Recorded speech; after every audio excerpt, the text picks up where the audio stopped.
Hey YouTube, it's Jay. So the last time we talked about the long way around. That was the corner 5 based route. If you haven't watched that one, please do, because it's going to come up here in just a few minutes. Today we're going to talk about a second route that looks a lot like the corner 5 route, but it's actually a different route. I'm going to call this the short way around. This is an extremely important route. The route itself works just like corner 5, just like the corner 5 one. So this route goes from the third diamond, 1, 2, 3, through the first diamond on the other rail. Again, you look at the spot on the wall. No English. And it goes 3 rails to that side. Okay? That's the route. Now this is a really important route. The reason that it's so important is twofold. One,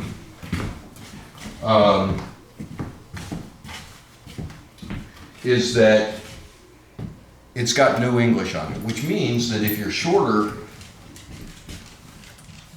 and you put running English on it, you get the same result. It goes towards that side.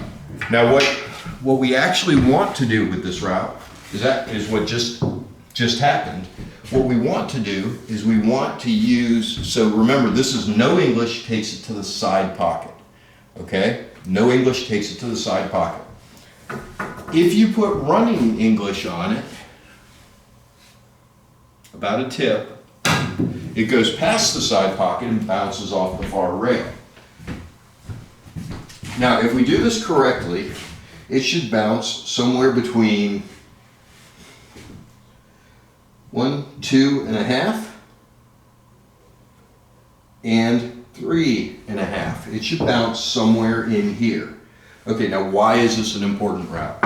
Why is this one a must know? Well, if you remember, or if you've been watching, in most cases with a frozen rack, where's the 9 ball?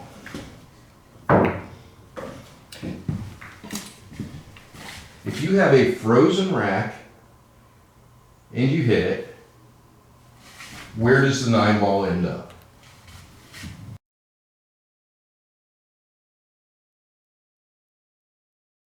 And they're in a magic rack, so it's going to be a frozen rack.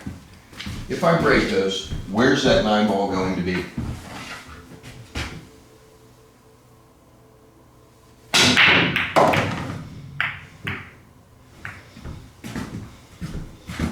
In the rack area, right?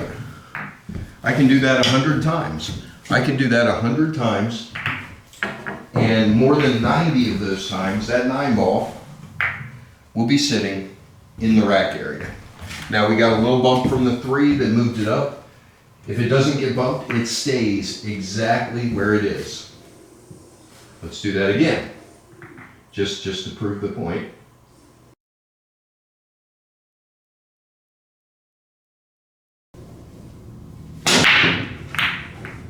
Where's the 9 ball? Yeah, okay, I scratched. The 9 ball is in the rack area, right?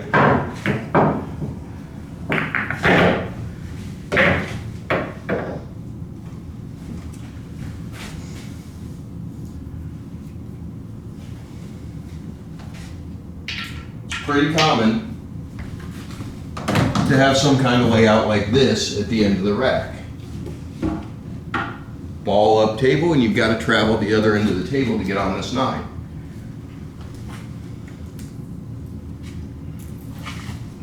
So how do you do it? Well, the mistake would be, say we got a pretty thin or a pretty full hit, right? We left it pretty good. We've got something like this, right? A lot of people will try to take the route, well, I'm just going to shoot that and I'm going to come to the rail and I'm going to come up. Well, that's fine, except you're crossing the leave zone. The leave zone's right here, right? You've got a zone from here to about the side pocket. That's where you want to leave it, right? So rather than taking this, and we could do this, let me mark that position real quick.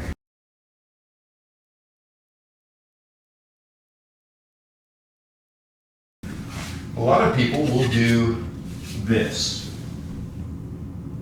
and try to get their leave. Yes? And I got the leave, but did you see how speed dependent that is? I can take that same shot, and I'm actually just going to back this up. I didn't mean to make myself have to stretch. I can take that same shot, drop into this short route,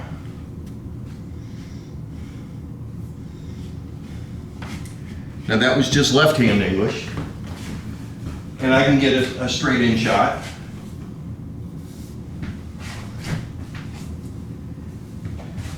That wasn't exactly the route. That was very, very close, and we're going to talk about that in just a second.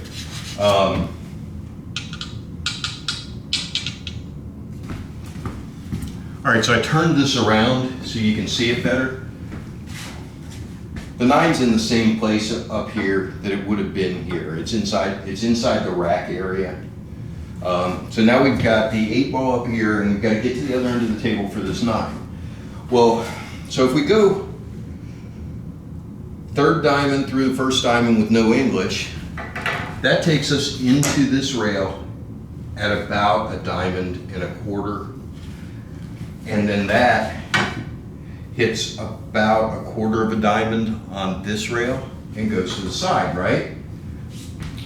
So if I put just a little bit of running English on it, now, if I can get it to fall into that line, into that angle, it's going to hit 1, 2, and it's going to come past the side, and it's going to hit in that area between 1.5, or between 2.5 and 3.5 diamonds.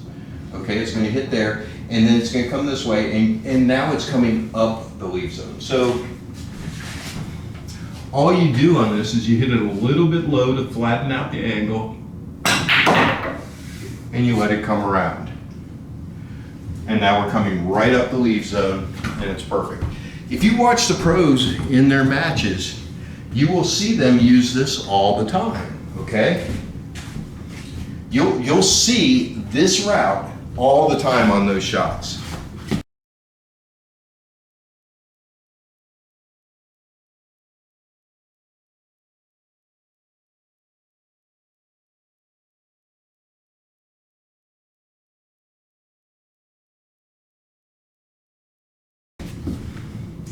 They'll set themselves up with a shot where they're kind of close, but they've got a little bit of angle.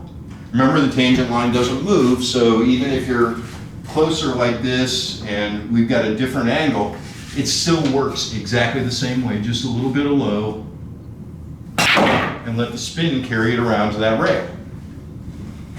And again, we're pretty good. I hit that too hard, okay, but it's still a makeable shot.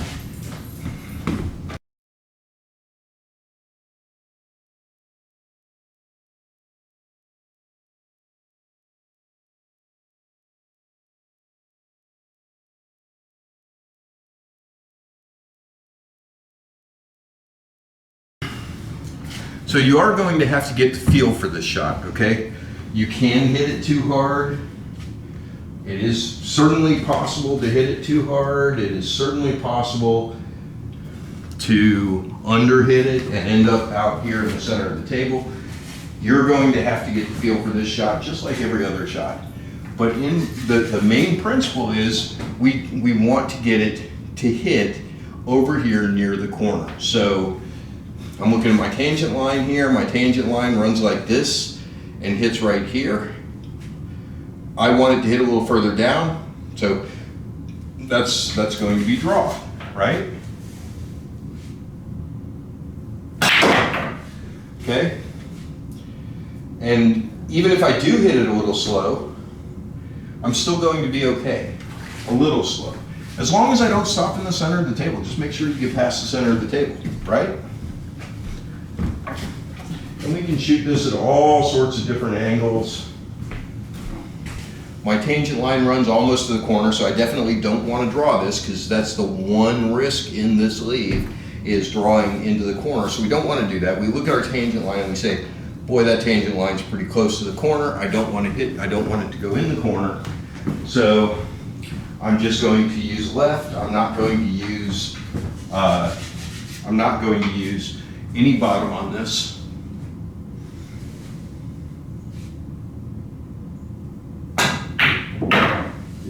And there's our route. And again, perfect leave on the 9 pretty much every time. You're going to have to get a feel for the speed, but it is what it is. So that's what I have for you today. In the next one, we're going to talk about the side-to-side routes, which are very popular, especially since they're usually draw-based, and today's shooters, for whatever reason, are in love with draw. You know, there used to be a saying, draw for show, follow for the dough. And what that meant was if you had a choice between draw and follow, you should always take follow because it's easier to control. Today's shooters seem to have forgotten this. It is actually a rule that is still very, very true.